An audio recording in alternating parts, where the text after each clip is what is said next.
Journalist కేవీఆర్‌ని హైదరాబాద్‌లో arrest చేసేకి ఆంధ్రప్రదేశ్ పోలీసులు వెళ్ళినప్పుడు అంటే డ్రెస్‌లో లేరు, ప్రైవేట్ వెహికల్‌లో వెళ్లారు.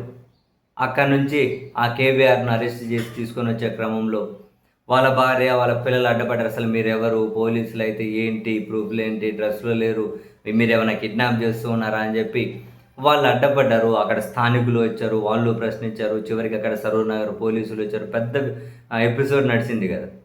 ఆ తర్వాత ఆమెను పోలీసులు అంటే అనుచితంగా ప్రవర్తించారు అని ఆమెను పట్టుకొని ఈడ్చేస్తున్నారు మగ పోలీసులే. ఈ క్రమంలో ఆమె వెళ్లి సరూర్ నగర్ పోలీస్ స్టేషన్‌లో కేసు పెట్టారు హైదరాబాద్‌లో. సో, అక్కడ మన ఏపీ పోలీసుల మీద ఏకంగా అంటే అనుచితంగా ప్రవర్తించారని చెప్పి క్రిమినల్ కేసు లాంటివే ఫైల్ అయ్యే పరిస్థితి. అక్కడ ఫైల్ అయ్యాయి. అక్కడ విచారణ జరుగుతూ ఉంది. సో, ఈ క్రమంలో ఇప్పుడు ఆ జర్నలిస్ట్ కేవీఆర్ వాళ్ళ భార్య గారు అంటే విజయలక్ష్మి గారి మీద ఏపీ పోలీసులు కేసు పెట్టారు. డీఎస్పీ తెలిపిన వివరాల ప్రకారం జర్నలిస్ట్ కేవీఆర్‌ని అరెస్ట్ చేసుకొని వచ్చే క్రమంలో వాళ్ళ భార్య విజయలక్ష్మి పోలీస్ విధులకు ఆటంకం కలిగించారట. అందుకని బొబ్బిలి సీఐ శ్రీనివాస్ ఫిర్యాదు మేరకు ఆమెపై జీరో ఎఫ్ఐఆర్ నమోదైందట.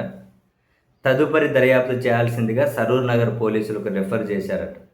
అక్కడ ఆమె సిఐ శ్రీనివాస్‌పై కంప్లెయింట్ ఇచ్చారు. అక్కడ ఒక క్రిమినల్ కేస్ ఏమో ఫైల్ అయింది. సో, ఇక్కడ సిఐ శ్రీనివాస్ ఆమె మీద ఫిర్యాదు చేశారట. మా విధులకు ఆటంకం కలిగించారని. సో, ఆమె మీద కూడా జర్నలిస్ట్ కేవీఆర్ వాళ్ళ భార్య గారి మీద కూడా కేసు పెట్టారట. సో, దీని మీద విచారణ చేయమని చెప్పి సరూర్ నగర్ పోలీసులకు పంపించారట. బేసిక్‌గా డ్రెస్‌లో ఉన్నప్పుడు పోలీసులని తెలుస్తది. డ్రెస్‌లో లేకుండా ప్రైవేట్ వెహికల్‌లో పోయినప్పుడు వాళ్ళ భర్తను తీసుకెళ్ళిపోతున్నాడు. బై డిఫాల్ట్‌గా కుటుంబ సభ్యులు అడ్డుపడతారు.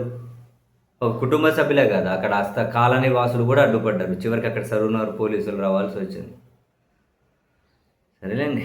ఆంధ్రప్రదేశ్ పోలీసులు మొత్తానికైతే ఆమె మీద కూడా కేసు పెట్టారు.